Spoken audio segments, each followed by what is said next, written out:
Estimados amigos, tengan todos y cada uno de ustedes una cordial bienvenida a la luz de la vida. En la ciudad de Arequipa nos acompañan en la parte técnica Jorge Linares, Oscar Maima, José Lobón y desde la ciudad de Lima, en este espacio de reflexión, la hermana María Esther García y un servidor Henry Moreno. Cordial saludo, hermana. Cordial saludo para usted, para todos nuestros oyentes que están estos días celebrando las fiestas patrias. Todos nos alegramos unos días quizá de vida en familia y de alegrarnos. Que quede no solamente en una fiesta meramente humana, sino que también le demos gracias a Dios por todos los beneficios que nos ha concedido a lo largo de este año y que podemos hasta este día pues celebrar un nuevo aniversario de nuestra patria, Claro, ¿verdad? y Dios nos ha puesto en un territorio, pero lo más importante es que podamos cumplir la misión que Él nos ha dado desde Y siempre. que no nos olvidemos que nuestra verdadera patria, a la que debemos celebrar siempre y a la que debemos aspirar y desearla continuamente, es ese hermoso cielo que nos espera. Nuestra patria, con Dios, que ha ido a prepararnos Jesús ya un lugar. Y nosotros aquí estamos de paso, pero bueno, el Señor también quiere que los alegremos con este lugar. Él también vivió en una patria, Palestina, podría haber nacido, qué sé yo, en China, pero bueno, el Señor quiso que naciera en una patria, en una familia concreta, y por lo tanto todo eso también el Señor lo santificó. Desde ahí, desde esa parte, tenemos que irradiar y muchas veces tenemos que combatir fuertemente en el ámbito de nuestra fe contra todas estas consecuencias que la hermana nos viene presentando, consecuencias en el tiempo de la Revolución Francesa, en nuestro caso. Y hoy una de esas consecuencias, vamos a decir, tremendas que se vivió fue el liberalismo. Así es, vamos a intentar explicar este movimiento que surgió después de la Revolución Francesa, que precisamente no alcanzó la libertad o las libertades civiles por las que tanto había luchado y por las que supuestamente se había empezado esa revolución. En realidad se pasó de un absolutismo de los Borbones al absolutismo de la convención, y tuvieron, como hemos explicado un poquito, porque no nos dio tiempo a más, tuvo que instaurar el terror para poder mantenerse en el poder, imagínense, ¿no? Y ya después con Napoleón, pues como hemos explicado, restauró también otro absolutismo. Pero la mentalidad de la sociedad francesa había cambiado demasiado en todo este tiempo y también en los demás lugares europeos cambiaba de forma bastante más vertiginosa, muy progresiva en este mismo sentido de la ideología francesa. En 1830 se van a producir en Francia también una nueva caída del antiguo régimen que se había restaurado y la instauración de una monarquía liberal que a su vez en 1848 va a volver a hundirse en la primera revolución proletaria. Va a desembocar en la Segunda República, que fue convertida también en el Tercer Imperio. Y en Europa entera, paso a paso, lo que va a triunfar es este movimiento del liberalismo. Fue en realidad la máxima y profunda revolución de toda esta época. Es una mentalidad completamente nueva. Vamos a ver si lo podemos explicar como un orden nuevo de las cosas, que ahora ya sí que no se parece en nada, desde luego, a los siglos anteriores que habíamos dejado de la Edad Media, pero es como la consolidación y cristalización definitiva de todo este proceso que venimos explicando desde Guillermo de Ockham, ¿lo recuerdan? Marsilio de Padua, después Lutero y otros personajes que también estuvieron metidos en todo esto. Aparecía una mentalidad completamente nueva, un orden racional ya implantado definitivamente y cristalizado, que sustituía ya completamente al orden cristiano. Todo ese proceso de secularización que había ido dando pasos lentos pero seguros y que iba a seguir ya dando pasos pero ya completamente cristalizado hacia el siglo XIX, siglo XX y por supuesto siglo XXI, ¿no?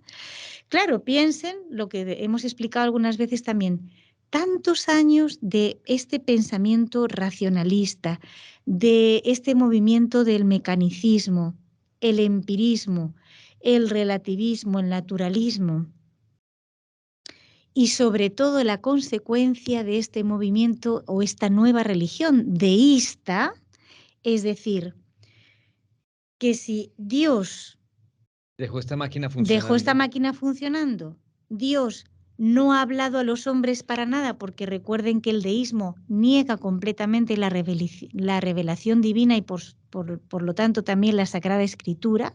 Si Dios no le ha dicho nada a los hombres tenían que construir una ciudad sin Dios, sin ningún elemento sobrenatural. Y entonces este intento de construir la ciudad de los hombres, de los superhombres, sin apelación ninguna, es decir, sin ya ningún rastro, ya incluso sin ninguna huella alguna de lo divino o de lo sobrenatural. Ese es el liberalismo, que cada vez, dijéramos, ha ido como desarrollándose más, pero este fue el movimiento ya que vino. Ya estamos pasando casi ya al siglo XIX. Obviamente la Revolución Francesa acabó en 1799, entonces casi inaugurando el siglo XIX. Esta era la cosecha, dijéramos, esta era la cosecha del liberalismo. Liberalismo en una primera instancia suena como también apetecible, porque el liberalismo viene de libertad. Y todos queremos la libertad, ¿no? La libertad es un bien. Se había convertido en el siglo de la Ilustración en el primer derecho, ¿no? La libertad, la felicidad era el primer derecho inalienable. La libertad, los derechos, lo vemos ahí con del hombre, ¿no? La mano en alto. Claro. Vamos a explicar que hubo varios liberalismos, ¿no? Entre comillas. Vamos a ver si realmente liberaron al hombre o no lo liberaron, pero hubo movimientos liberalistas. Hubo un liberalismo económico.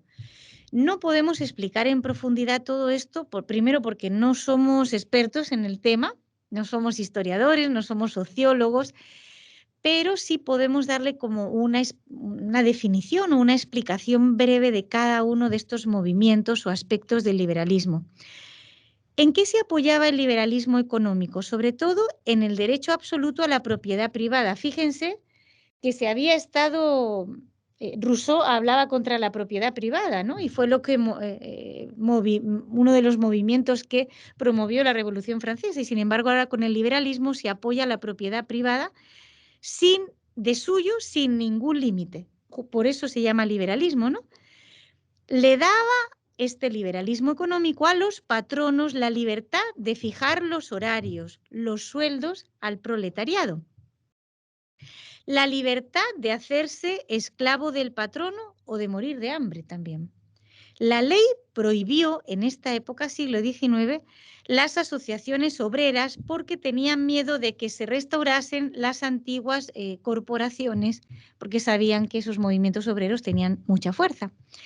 Pero sucedió en este periodo de la expansión industrial, vamos a hablar también de este movimiento dentro de poco, que resulta que las condiciones de los obreros empeoraron terriblemente hasta límites, en nombre de esa libertad, límites increíbles de opresión y de miseria.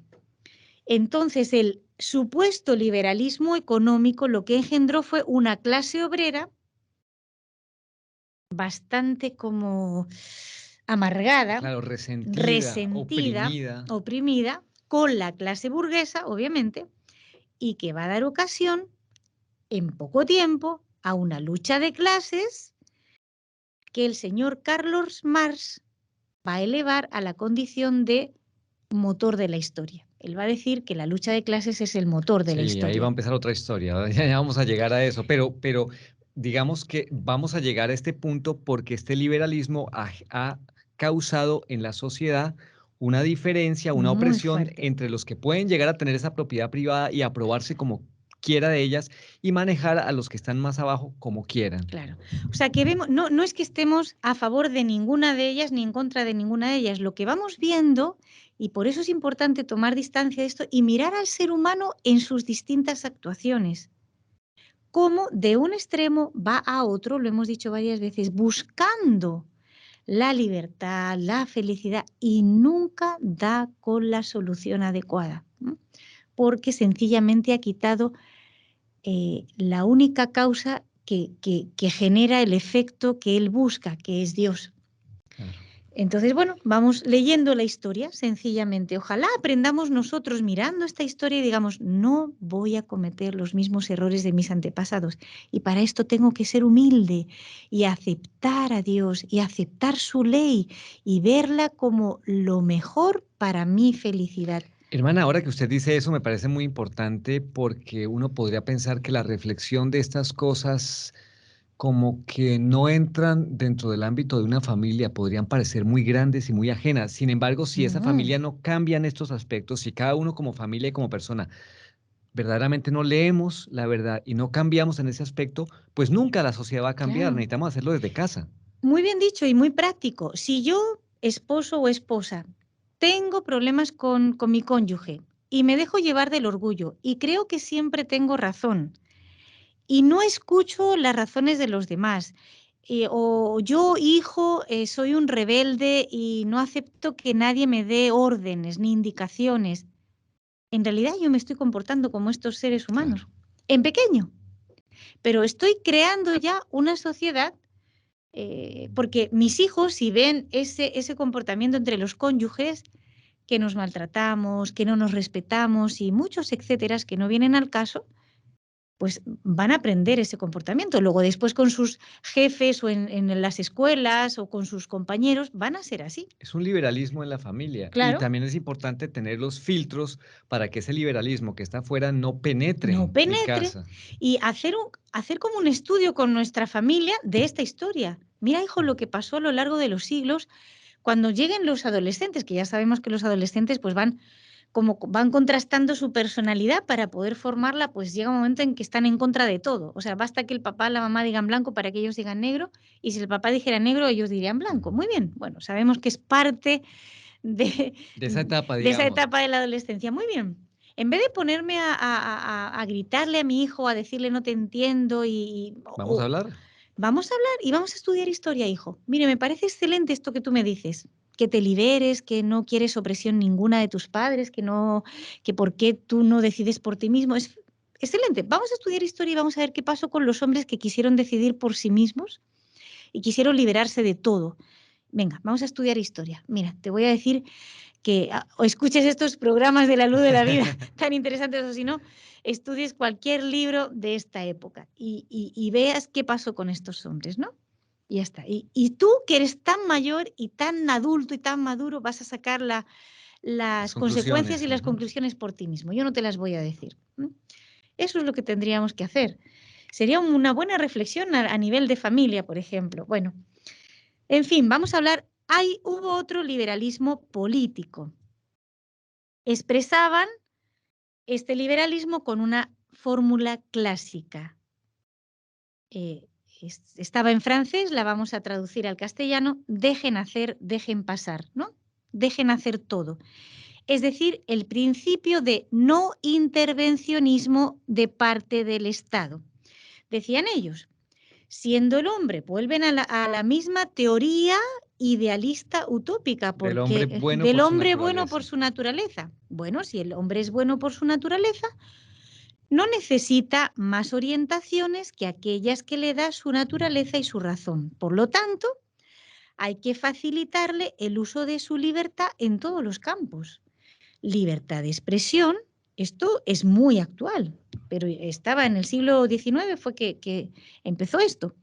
Libertad de expresión, libertad de conciencia, libertad de religión, libertad de pensamiento, de asociación, libertad de propiedad, de producción, de contratación, de comercio, etcétera, etcétera, etcétera, porque la libertad ya no es un privilegio, sino es el derecho fundamental del hombre, como ya lo había sancionado de manera irrevocable un documento que surgió de la Revolución Francesa que se llamó Declaración de Derechos del Hombre y del Ciudadano, que era la carta magna de todos los liberales.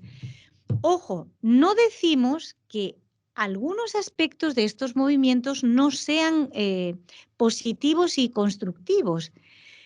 De hecho, de alguna manera surgían buscando una solución a, como decía usted, problemas reales que había en la sociedad. Lo que decimos es que buscando una solución se metían en otro error.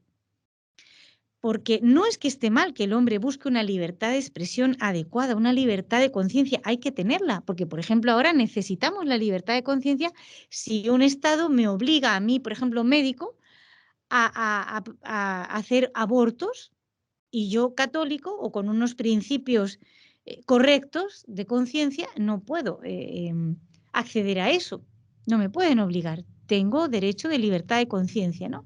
Y de objetar.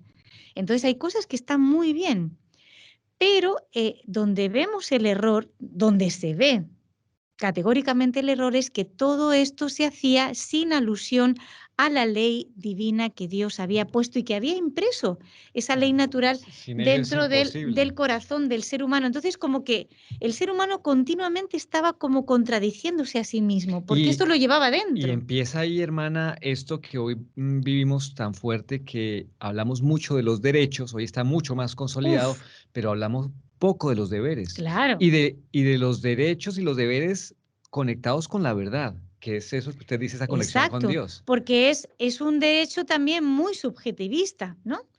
Entonces es mi derecho, aunque aplaste al otro, ¿no? Vamos a ver cómo en realidad también este liberalismo fomentó mucho el egoísmo y el individualismo, porque cada uno veía por sus A la intereses, suya. ¿no? Si yo tengo pleno derecho a la libertad, entonces a mí que nadie me aplaste, pero yo aplasto a todos, porque yo quiero que mi libertad se ejerza y además sin límite Yo ninguno. me acuerdo mucho de la frase del padre Molina, yo me lo guiso, yo me lo como, yo soy el rey El rey Palomo. Palomo, Es que es claro. así, ¿no?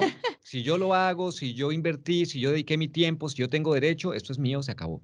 Y no pienso en nadie. Bueno, vamos a seguir comentando. Fíjense, apareció otro liberalismo social, como digo, muy marcadamente individualista. ¿Qué propugnaba este liberalismo? Es decir, ¿qué defendía?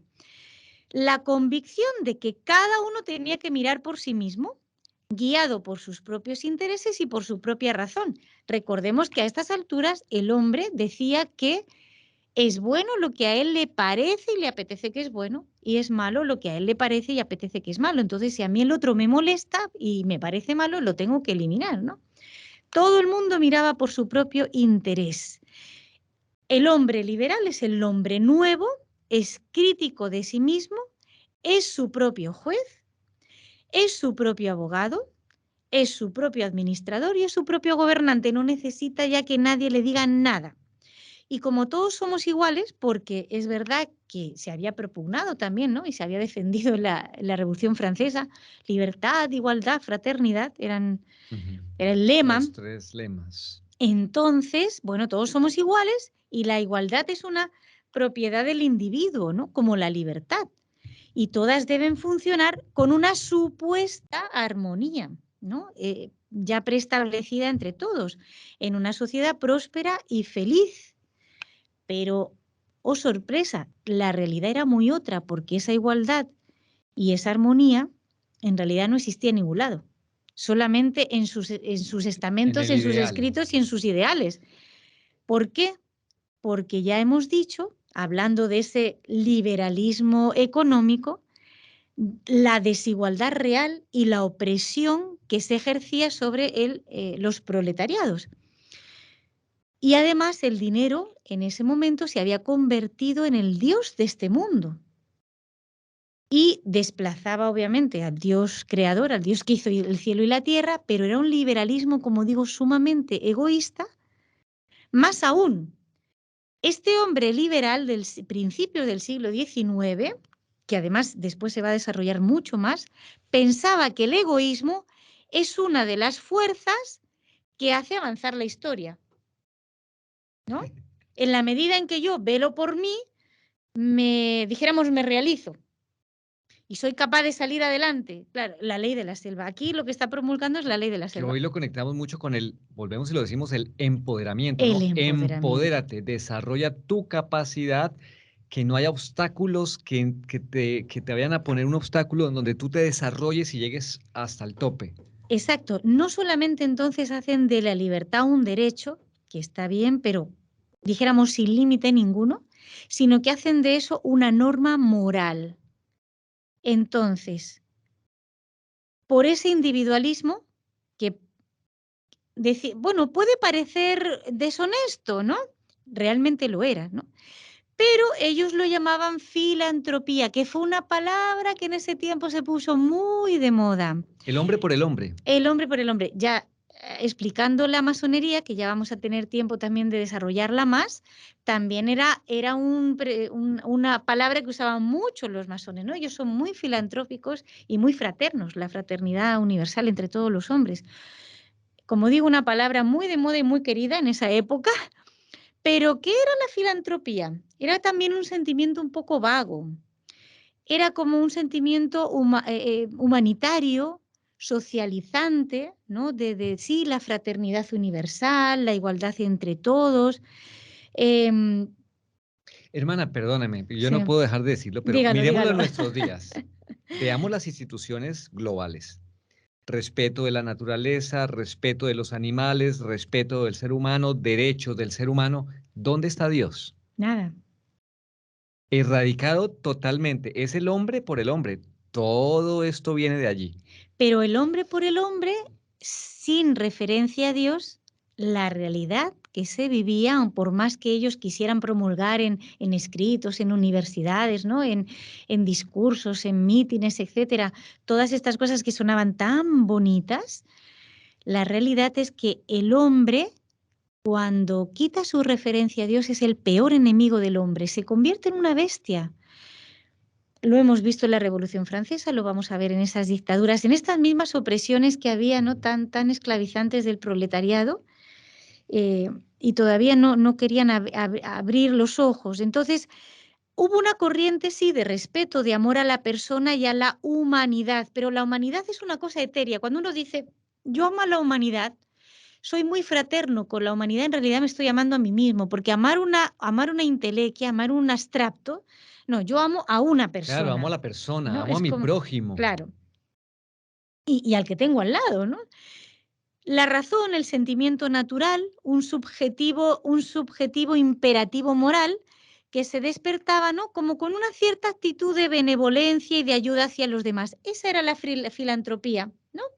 Sí, una benevolencia hacia los demás, pero dice acá el autor, con demasiada frecuencia, por desgracia, fue mucho mayor el sentimiento de egoísmo que la filantropía. Entonces todos abogaban por una filantropía humanitaria y solidaria, y sonaba muy bien, pero al final las pasiones, y menos si habían quitado toda norma moral, las pasiones, vamos, eso era una fiebre que al final todos velaban por su propio interés personal y los demás nada, se les Es esto pisaba. de que al amar, al tener un amor general a toda la humanidad, en realidad me amo es a Me mí amo a mí mismo. mismo. Entonces, claro, y también hubo una cierta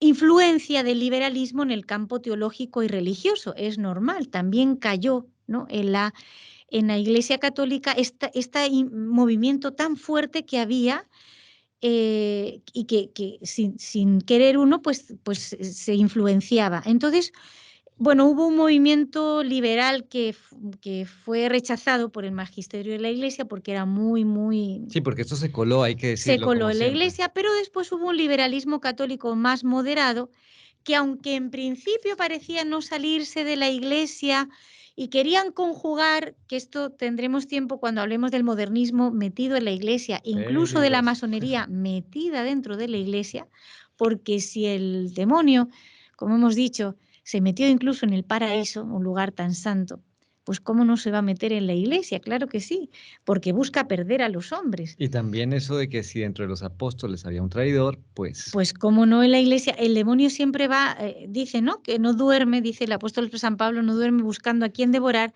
Entonces quería conjugar algunos postulados del liberalismo con la doctrina católica. Fue representado sobre todo por Felicitas de Lamennais, no nos da tiempo para hablar de él, pero el lema de este catolicismo liberal era la Iglesia libre en el Estado libre. Ya después vamos a ver que, si bien algunas cosas del liberalismo son aceptadas, se necesita aceptar, pero hay otras que son, pues al final, engañosas y nos pueden llevar a una desviación de la doctrina católica. Muy interesante, hermana. Pues seguiremos con este tema Dios mediante. Y ahora ponemos todas estas intenciones que ustedes tengan en su corazón en este día tan especial, como siempre, en el corazón de María. Por eso decimos, bajo Bajo tu tu amparo amparo nos nos acogemos, acogemos, Santa Santa Madre Madre de de Dios. Dios. No No deseches deseches las las súplicas súplicas que que te te dirigimos dirigimos en en nuestras nuestras necesidades. necesidades. Antes Antes bien, bien, líbranos líbranos de de todo todo peligro, peligro, oh oh siempre siempre Virgen Virgen gloriosa y gloriosa y bendita. bendita. Amén. Amén. Muchísimas gracias, hermana. Gracias, don Henry. Muchísimas gracias a ustedes, queridos amigos. Un resto de fiestas patrias muy santas, sobre todo. Y la invitación para que Dios mediante nos acompañe en la próxima semana a un nuevo espacio de La Luz de la Vida. Hasta pronto. Hasta pronto.